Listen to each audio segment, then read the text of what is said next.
नमस्कार दोस्तों, मैं हरिओम हरिओम गौड़कर।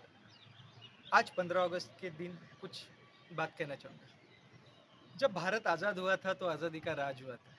कई वीरों ने कुर्बानियाँ दी थी तब भारत आज़ाद हुआ था। भगत सिंह ने हँसकर फांसी ली थी। चंद्रशेखर ने गोलियाँ खाई थी। लड़ते कई जानें गई थी तब भारत आज़ाद हुआ था। वतन का जज़्बा कुछ ऐसा था जो सबसे लड़ जाता था।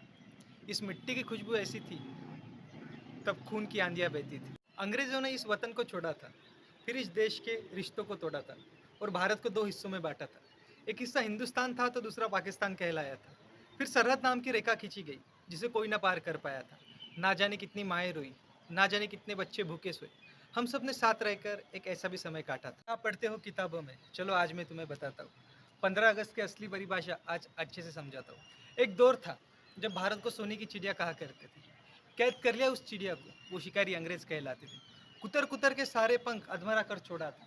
सांसें चल रही थी बस। कहते हैं हिम्मत से बढ़कर दुनिया में और कुछ नहीं होता। कतरा कतरा समेट कर फिर उठ खड़ी हुई वो चिड़िया। बिखर गए थे सारे पंख तो उसने बिन पंखों के उड़ना सीख लिया। परिस्थिति चाहे जैसी भी हो दोस्तों, लेकिन उसने लड़ना सीख लिया था। लड़ती रही अंतिम सांस तक और सफलता उसके हाथ लगी।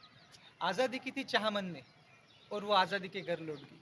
दोस्तों, आज बड़े ही गर्व से हम उस चिड़िया को भारत बुलाते हैं और सीना गदगद हो जाता है हमारा जब हम भारतीय कहलाते हैं। आज़ादी का पर्व दोस्तों, आओ मिलकर मनाते हैं। हम चाहे कहीं पे भी जाए, लेकिन भारत को आगे बढ़ाते हैं। भारत के गुणगान गाते हैं और आज स्वतंत्रता दिवस मनाते हैं। नमस्कार।